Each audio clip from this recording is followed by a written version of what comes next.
What? Wow.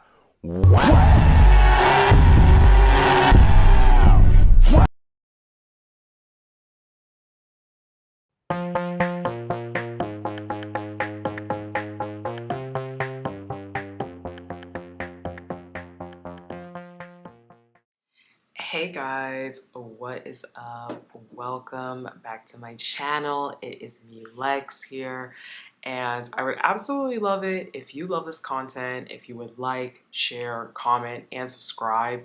It all helps the channel. It all helps me continue making content. It inspires me to make content. I do want to thank you guys for always supporting me, always supporting the channel. I am currently at 380 something subscribers. I'm less than 20 subscribers away from 400 at the time of filming this, which is amazing. I will say this, the watch hours are watch houring. Like, you guys are definitely watching the videos, but the subscriber count ain't quite aligning. And I know that's pretty normal for YouTube. I know that that's just kind of comes with the territory. But if you like the videos, if you like the content, it is free to hit subscribe. I'm not asking y'all to pay nothing. It is literally free and it helps my channel. If you do like the videos, please interact with them, please like them, again, it is free to give a like. You don't have to do anything. You don't have to come out of pocket. Comment if you have something relevant to say. I do definitely see and notice a lot of you guys having pretty good discourse and conversation on some of the videos, so absolutely continue that. Again, all helps the video. And lastly, please check out the other content. I have done a couple of pop culture videos. Today we are going to be doing part 2 of the Quiet on Set video. So this is going to be talking a lot about Drake Bell. It's going to be talking about episodes 2, 3, and 4, and also the cast response, because a lot of Nickelodeon cast have come out and given their takes. So just want to kind of touch on that, insert some clips of their responses, and that will be the video today. But please check out the other videos that I've made. I did make one more Love is Blind video. Now, I told y'all I was probably gonna be done. And I really do feel like this time I'm kind of done, because even when I was making that video, I was kind of like, okay. I feel like I've had enough of talking about these people. If anything comes out, I will make a video related to Love is Blind, but I do think we are beating the proverbial, beating that proverbial horse, that drum, like we are just beating the proverbial drum at this point where it's like, we're beating a dead horse, girl. Like, it's enough. So I do want you guys to follow the other content. I do have so many other shows that I am planning to recap. And I made a community post kind of touching on some of the shows, some of the planned shows. So please check out my community posts if you are curious about what else will be coming on the channel. Anyway, let's go on ahead and get into this Quiet on Set video, because I feel like this one might be a little bit of a longer one. So get your popcorn, get whatever you need, and let's get into it, girl. So we are going to start off with Amanda Bynes. So in part 1, we talked a lot about Amanda. We talked about how her dad in particular was very hands-on with her career. He handcrafted that career with Dan Schneider, and they really wanted to make this young girl a star. So Amanda, once she got older and she started liking stardom, she started liking being in the spotlight, she actually went to try to get emancipated from her parents. She really wanted to be able to have more work, have more freedom. And like I said, while Amanda's dad was very gung-ho, I think her mom was a little more reserved about it. So she really wanted to get emancipated, so she didn't have to follow like the typical child labor laws. So she didn't have to like go to school regularly. So she could basically be a star and only a star. So Dan Schneider even went to court with Amanda to help her in the emancipation case. Ultimately, it was not granted. She was not able to do this. But how I don't know, how sick is that this grown man was like, yes, yes, yes, I want this minor to now be basically an adult in the eyes of the law. Like, that is crazy. That is crazy. I can't believe this all happened. So we're also introduced to Giovanni Samuels, and she was on All That. She was basically the token black girl of the cast. And as I discussed in the last video, I really don't want it to go undersaid how there was racism involved when it came to these Nickelodeon stars. Of course, there was like, you know, PDF, you know, of course there was SA, of course there was misogyny, but I don't want racism to also go understated, because a lot of the black cast, they discussed how as black kids, they knew they were different. They knew they were not Dan's favorites.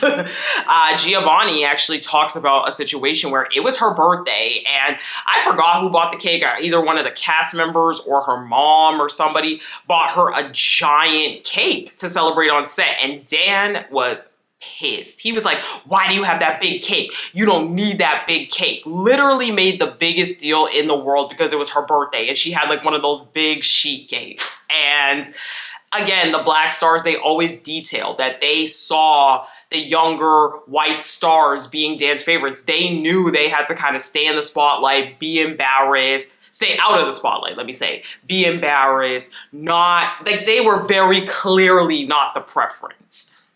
So Brian Hearn, he was also on All That, and he talks about, again, how getting this role for him was huge because he was excited to finally get his family out the hood. Like and I think there's something to really be said about things like that. I have a lot of thoughts and personal opinions on child stardom, kids being able to be on TV, even family vloggers. Like, I have a lot of not favorable opinions of that.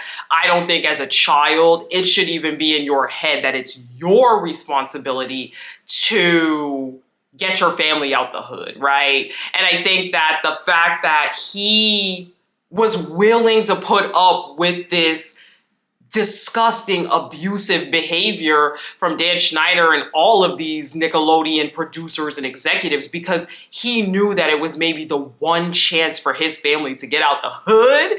I don't know, like, to me, that is so sad. So if y'all haven't watched Quiet on the Set, please go watch it. But I'm giving you a trigger warning right now. If you cannot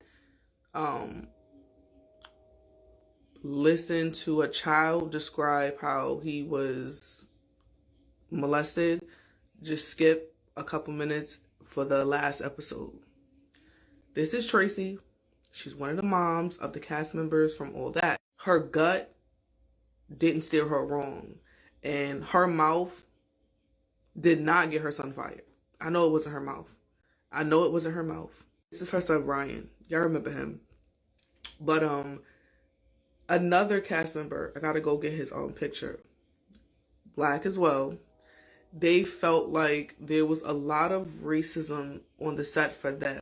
Brian played a lot of the typical adult black male roles of like the drug dealer and stuff like that. And his mom said that, and you know, like as a child, we don't know these things. We're like, oh my God, he's doing something so bad. And now that I'm an adult, it's like, what the fuck was they putting in our faces when we were children? Like, how could you? That is so sad. And so again, you know, Brian had this one sketch where he was a little fetus and he basically was naked, like he had a skin colored bodysuit on. And so at this point, when they were discussing what the color of the bodysuit needed to be, they were saying it should be charcoal colored because he's black. And again, because he wanted to get his family out the hood, he was willing to take that. His mom, the entire time, states that she was aware that this was weird. This was not right. Like, she knew, like, this ain't how it should be, like, from the beginning. But she was encouraged by Brian's agent to be quiet, basically, to keep her mouth shut for Brian. However, Mom did not keep her mouth shut.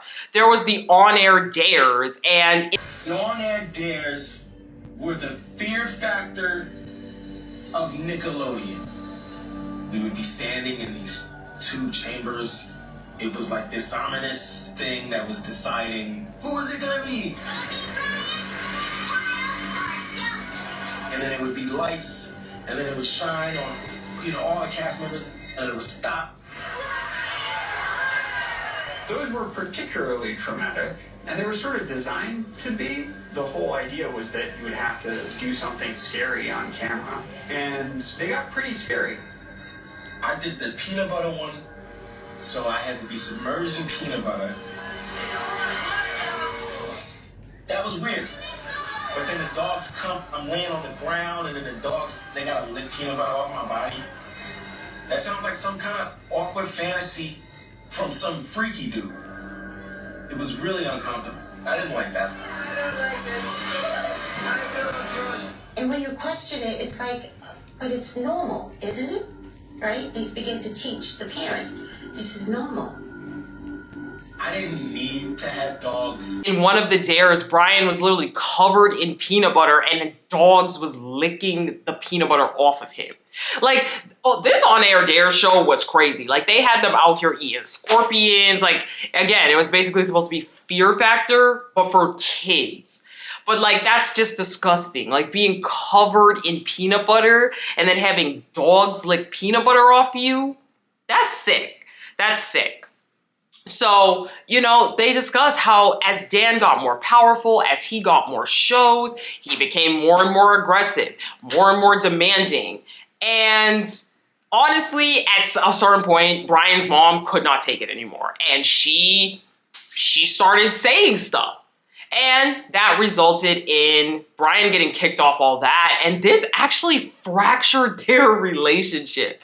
Brian, they don't say too much in the documentary, but he does say, like, for years, he hated his mother for this. He hated his mom. He wanted to be famous. He was on the side of it. Like, he was a kid and he didn't get it. I'm sure, like, we've all had experiences where our parents did things when we were kids and we just didn't get it at the time. We didn't understand that they were trying to protect us. And he said that this literally fractured his relationship with his mom for years. On top of that, he also has had, like, other issues related to, like, substance abuse and things as such, where, like, it just has not been an easy ride for him ever since getting kicked off. And remember, he wanted this so badly because he wanted to get his family out of the hood. It's just such a sad situation. And, again, I think nowadays he's definitely so grateful, right? I would presume that his mom was able to protect him and take care of him. But I think in that time it was just so hard. So we're also introduced to another key abuser. Like, let's just call them abusers. Jason Handy. So he is a PA, and this man was arrested for child. Some of y'all say y'all can't read lips, but look, I cannot be saying these words. I feel like they gonna get this video taken down. But everyone thought this man was so nice, so genuine, so kind.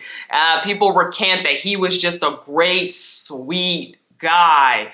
But the police were tipped off about this man's behavior. And they searched this man's house and they found 10,000 CP images. Over 10,000. This man had gigabytes and gigabytes and gigabytes of CP in his home. And he was working with kids.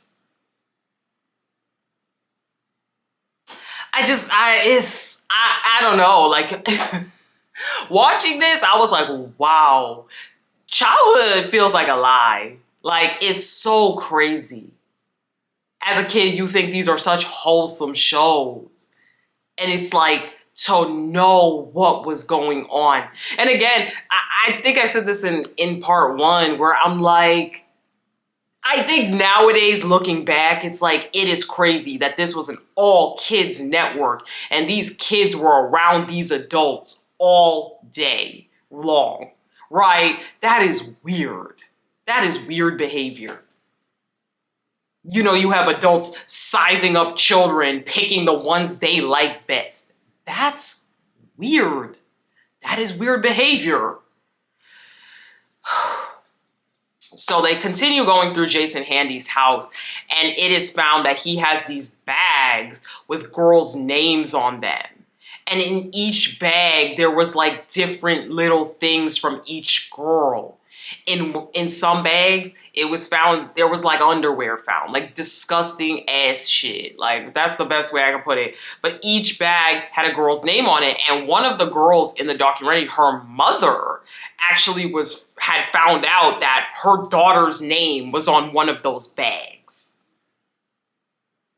So there's a 9-year-old girl, and he had, you know, tried to kiss this girl. He offered her roles on shows for her to kiss him and be intimate with him. And it's like, these are the people that were with the kids every day, every single day. It's just so sick. Oh, Lord. Okay. So we're introduced to Brian Peck. Brian Peck, throw that man away. Throw all of these people away. Throw them all under the jail. And, child, let me not get myself in trouble. Throw them under the jail, because what in the world? So Brian Peck, he was seen on all that as Pickle Boy. If you watched all that, you might remember Pickle Boy. So Brian, you know, one fact about this man is he was pen pals with John Wayne Gacy. If you don't know who John Wayne Gacy is, go do a Google. He was pen pals with this man. They went through his house, and they had actually found so many letters, and he had also like painted him a picture of a clown and autographed it and sent it to him. This man is sick. Drake Bell enters the scene. Drake Bell tells his story.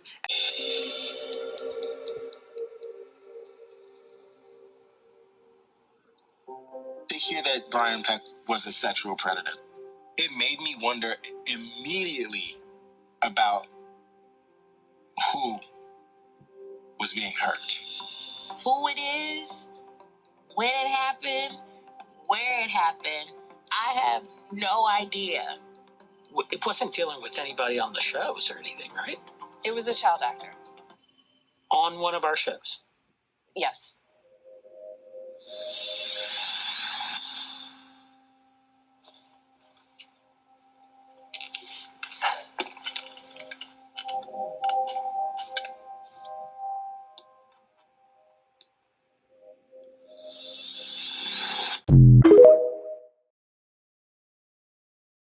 Episode 3. So, we learn a little bit about Drake Bell. He has been acting since he was 5 years old. He was in all kind of movies. I ain't gonna hold you. I actually didn't even know he was acting that young. His dad got him into acting because it was something that they could bond over and do together, especially since his parents were going through a divorce. So he thought, hey, like, I could spend some time with my son, you know, take him to these auditions, whatever. So Brian Peck was on the Amanda Show, 2nd season.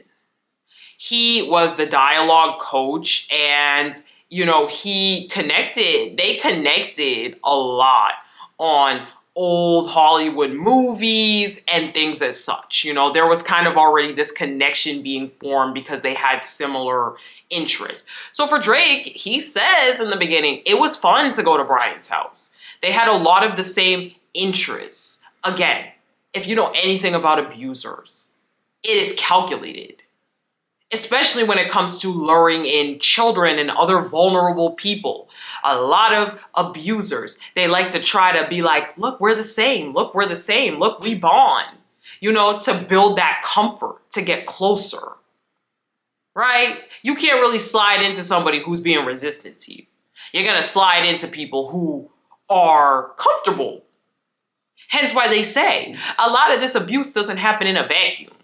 You know, this is not to say it's impossible, but it's typically family, friends, your dialogue coach, you know, your showrunner, your auntie, your cousin, your neighbor, people that are around you frequently, your parent. Those tend to be the people that you have built a bond in a relationship with, especially with children.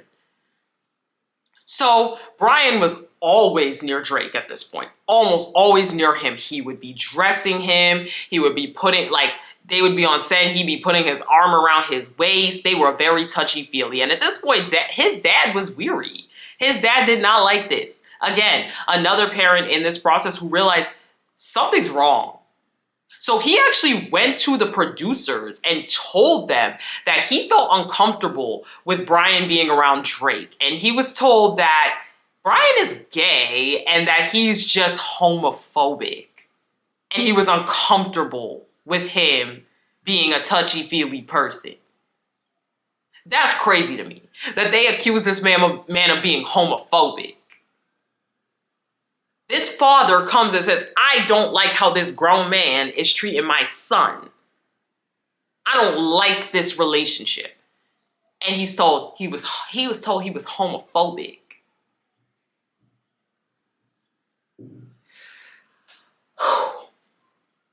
So, at this point, Dan Schneider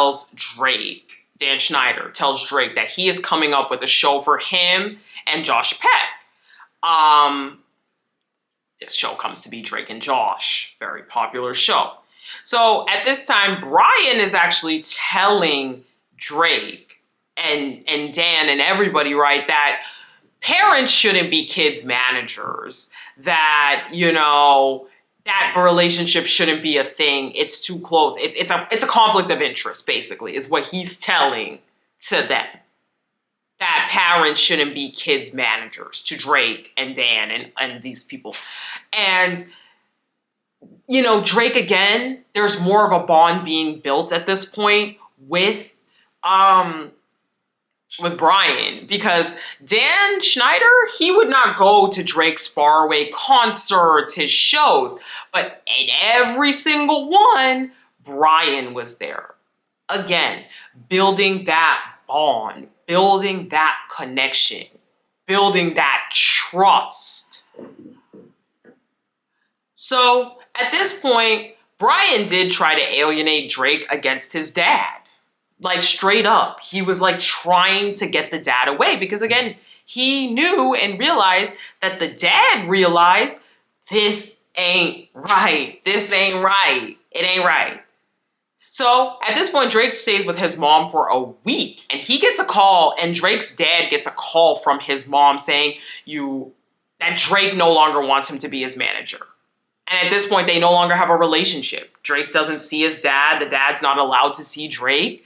And just that quickly, the mom is in it. Again, another parent in this who was highly complicit.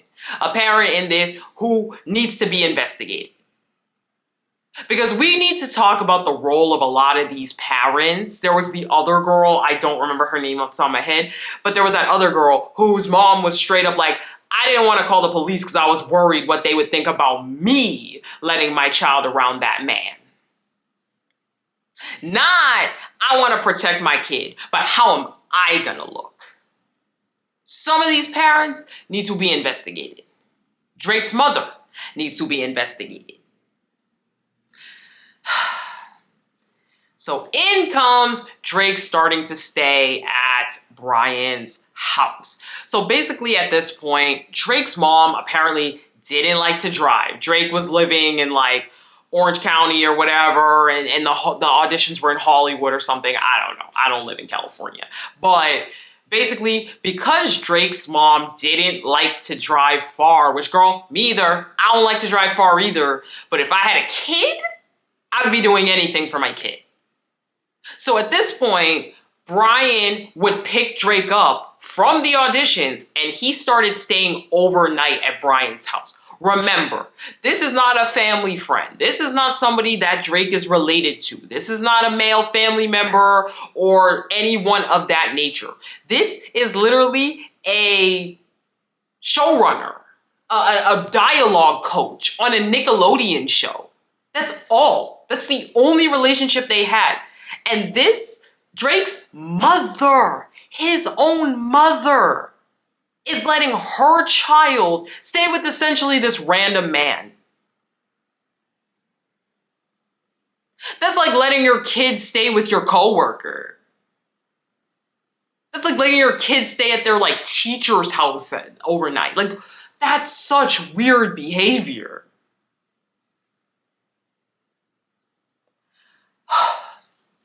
So at this point, when Drake started to stay overnight, that is when the essay happened. I'm not going to get into detail on that video. That is very graphic.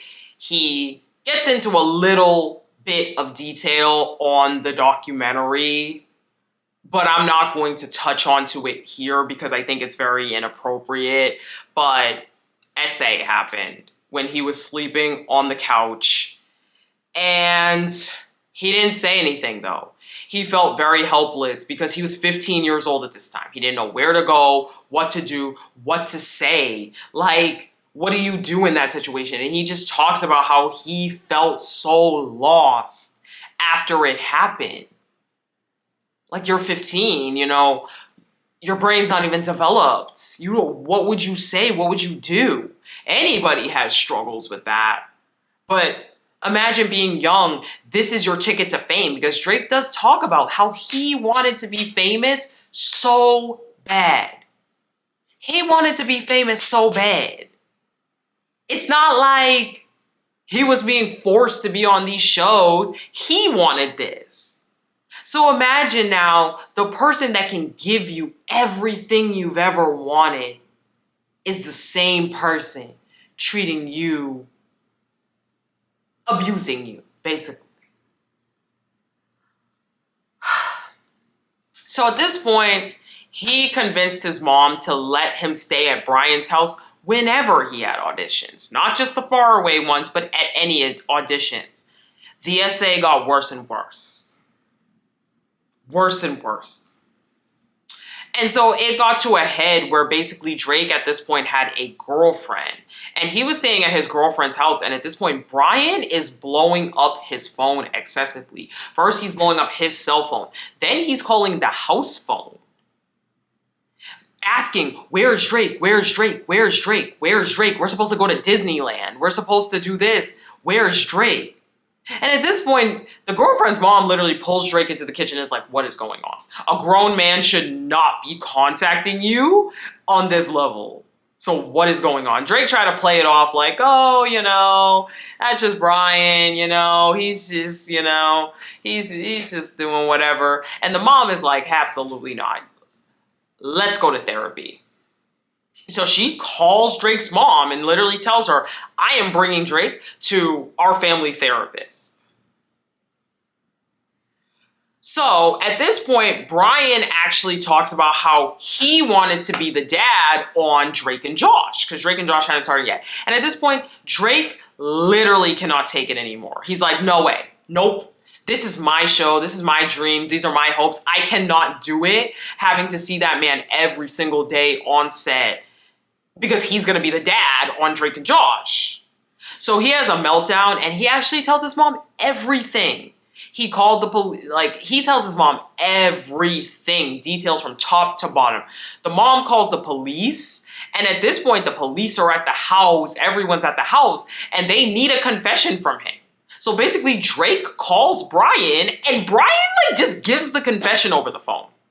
This sick fuck gives the confession straight over the phone, like no questions asked.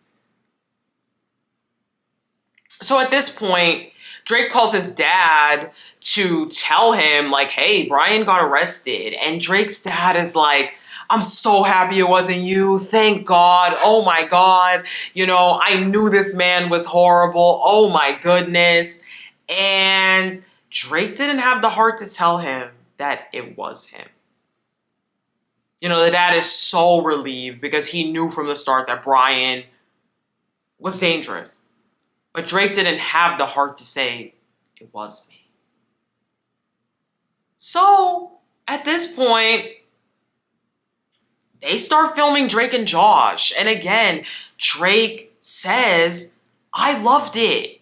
I loved filming Drake and Josh. I loved being on the show. And I do think this is important to note that being abused is not always negative. I think a lot of people assume that abusers or victims, sorry, are not telling the truth if every minute of every day they weren't miserable.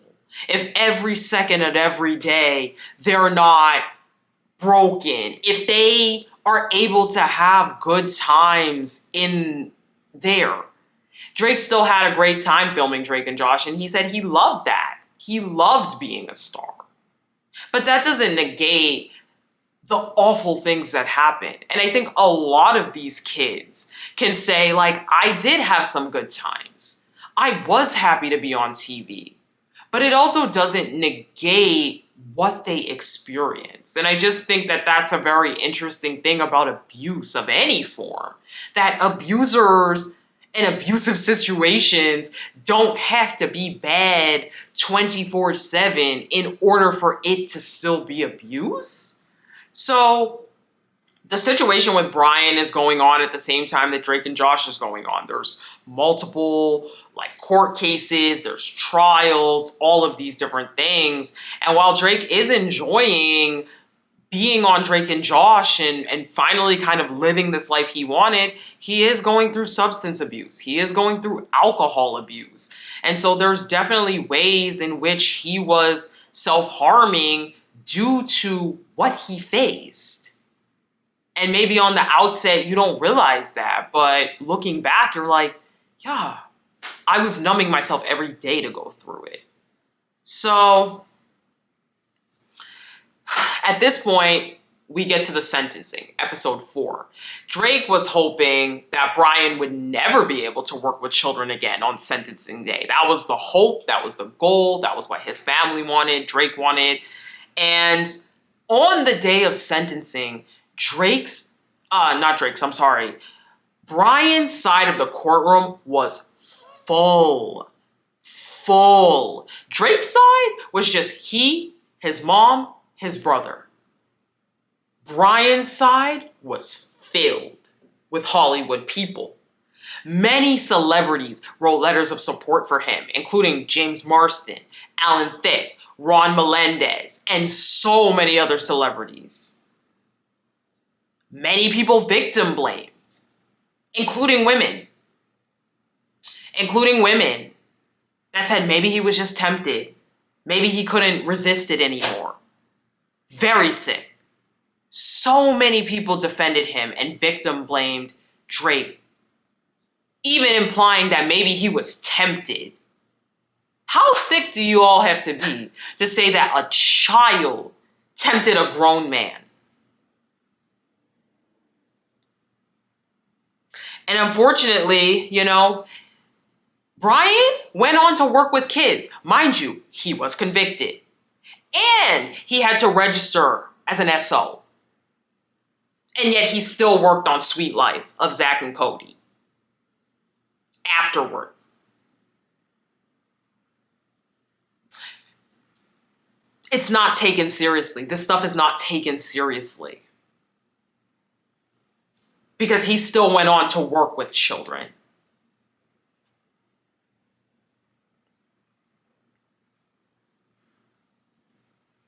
Dan Schneider, he went on to continue making multiple shows. iCarly. I mean, there are so many inappropriate iCarly scenes. Some that come to mind for me, because I did watch iCarly, the bra scene, the foot scene, the one with all the feet where they were kissing the feet. That scene with the hanging bras. It's clear that this cast was uncomfortable. You look back and you look at Miranda Cosgrove and you're like, girl, Zoe 101. Dan always wanted that cute girl that likes him. Always wanted that. Zoe 101, he always wanted the girls to be in certain costumes, bikinis, etc. Go back and watch Zoe 101. And again, so many shot jokes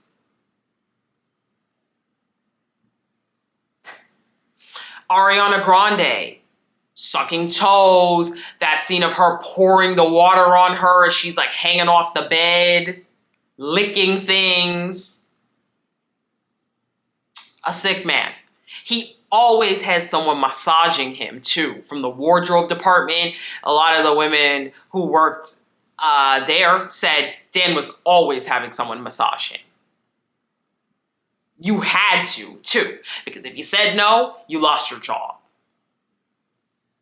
Obviously, one of the biggest names that has come out about Dan Schneider, not by name, but, you know, we know she's talking about him, is Jeanette McCurdy. She obviously has her book, and she, I think, really was the first big name to really come out against Dan, referring to him as the creator in her book, but you should read it. I read it all the way through.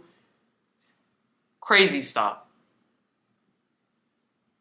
So at this point, you know, Dan was ousted from Nickelodeon in 2018. He was given $7 million. And they kicked him out. And the thing is, people stated, or actors and actresses that have worked on Nickelodeon since have said that it's a much better environment without Dan. However, all of the people that have had these experiences, it's traumatizing. I mean, a lot of these things, they may happen in childhood, but it doesn't go away. You know, it does not go away when you grow up. Especially because so many of them have kept it quiet until this documentary. Now, the documentary is going to have another episode, actually April 7th, and I believe it's going to be a sort of a roundtable with a lot of the celebrities that were on the show. So that will be interesting to see. And many of the cast has actually spoken out since the documentary. So I do want to just read and insert a couple of clips of the cast speaking out here, because many of the stars have reacted. One of the biggest reactions has been from Drake. Hey, what's up, guys? I just want to clear something up.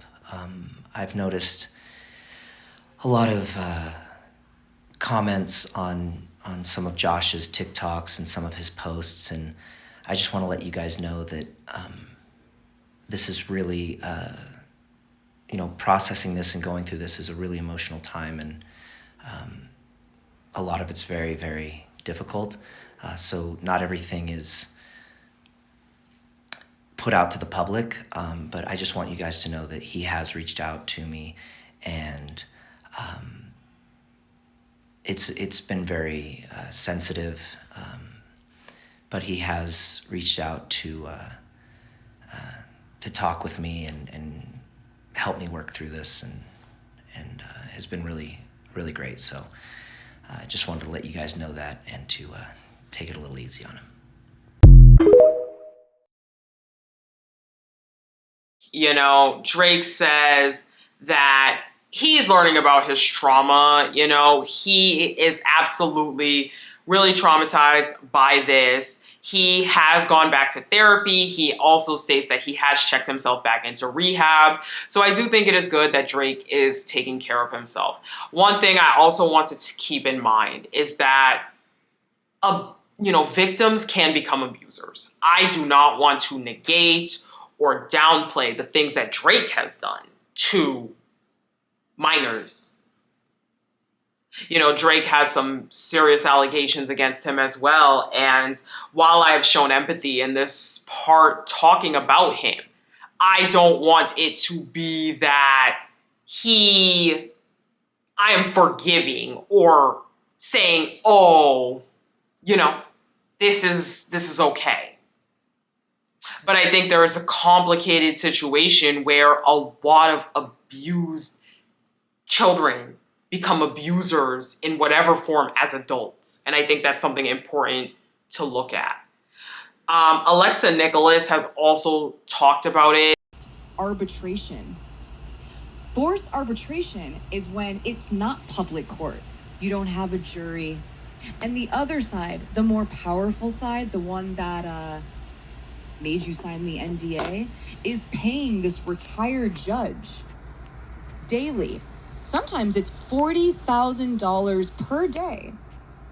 And usually, most of the time, this retired judge is biased, because usually they are a judge that sees who is paying them often, who keeps coming back to them, right? A returning customer. And so they'll start siding with the person who keeps coming back to them. I know one retired judge, I think the place is called Jams or whatever. Diane, what's her name? God, I'm blanking on her name. Maybe Miko can say it in the chat. Diane something. But these retired judges are evil. They literally are more concerned about who's going to be a returning customer than the person who's getting put into a horrific power dynamic where the public doesn't know that they are getting judgments put over their head just for speaking out about what happened to them. She is a Zoe 101 star, and she said that, you know, it's embarrassing for Dan. Like, why did you do this? Like, this is embarrassing. You know, you don't feel anything. Basically, she replied to his response that he's sorry, he feels bad. She's like, cut the shit. Like, you don't feel bad. You know? She says, you're like every friggin' privileged white male I've honestly ever met on set. You don't even know what accountability is. Period. Period. Agreed. Josh Peck. Now, Drake has come to Josh's defense, and he has basically been like, I just want to clear something up. I've noticed a lot of comments on some of Josh's TikToks, and I just want to say, this is, let you guys know that this is really processing this and going through this is a really emotional time, and a lot of it is very, very difficult. Bell continued, I want you guys to know he has reached out to me, and it's been very sensitive, but he has reached out to talk with me and help me work through this, and it's been really great. So I just want to let you guys know to take it easy on him. Now, the Ned's Declassified cast, cancel all of them, because they have been out here making fun.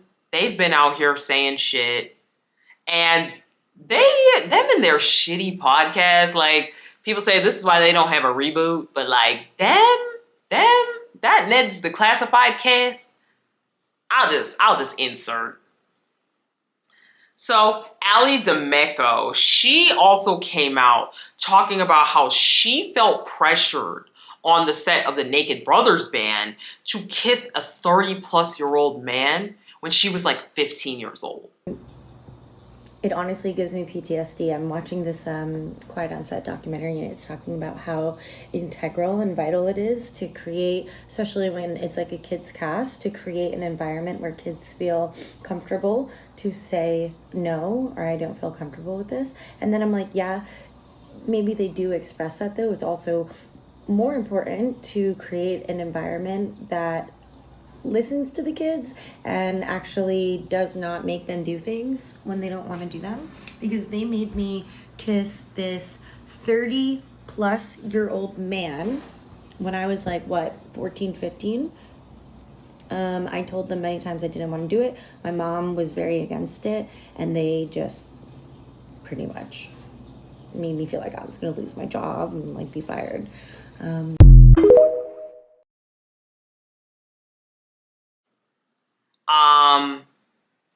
You know, she details again that she did not feel comfortable. She could not say yes or no. I'll insert her response here. And so many other stars have came out. So many other stars. I will put some of the TikToks, some of the responses. Find out about Drake Bell and Brian Peck. We didn't find out about Drake initially confirmed until Quiet on Set. Finding out, watching Quiet on Set was immediately brought to tears. Yeah, we both cried. Yeah. We called each other and was like, are you okay? Yeah. Did you see it? You know who it is? It was very gut-wrenching. Nickelodeon released this statement to Extra. Now that Drake Bell has disclosed his identity as the plaintiff in the 2004 case, we are dismayed and saddened to learn of the trauma he has endured, and we commend and support the strength required to come forward. We were there for so many hours. You get comfortable with people until you're not. Brian and Giovanni are in disbelief that they worked so closely with multiple crew members arrested for child abuse. These are 3 predators who worked at Nickelodeon, all in a short amount of time. Jason Handy and Brian Peck, that are particularly named in this documentary, both men arrested for actions against children. What can you tell me about either man? Jason Handy was a PA, and I would have Bible study with him. So to have that kind of access and not know is terrifying. Who else did he touch? Why did this happen? My overall big thought process is this. I think first off, my heart really goes out to all of these kids. Because remember, all of these people were kids when this happened.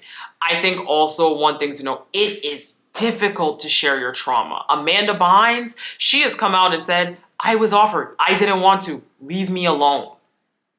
People demanding responses from Ariana Grande or implying that Ariana Grande did something because she's famous now. It's like, this is so incredibly difficult. People that want Miranda Cosgrove.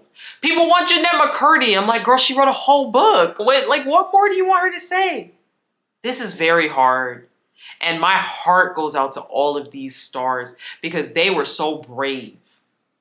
So when we talk about these things, let's remember these are people's real life. And this is real abuse that people went through. But I think I'm going to leave it here. So if you haven't seen Quiet on Set, it is hard to watch. Trigger warning, major trigger warning for just all forms of abuse. But I will leave it here. If you made it to this point, please like, please share, please comment, and please subscribe to the content, okay? Like I said, the watch hours is watch houring, but the subscriber count ain't doing the same. So please do that for me. I would love that.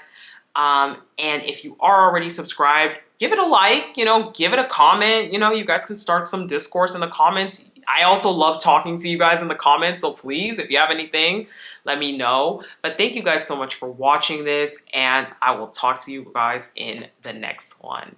Bye.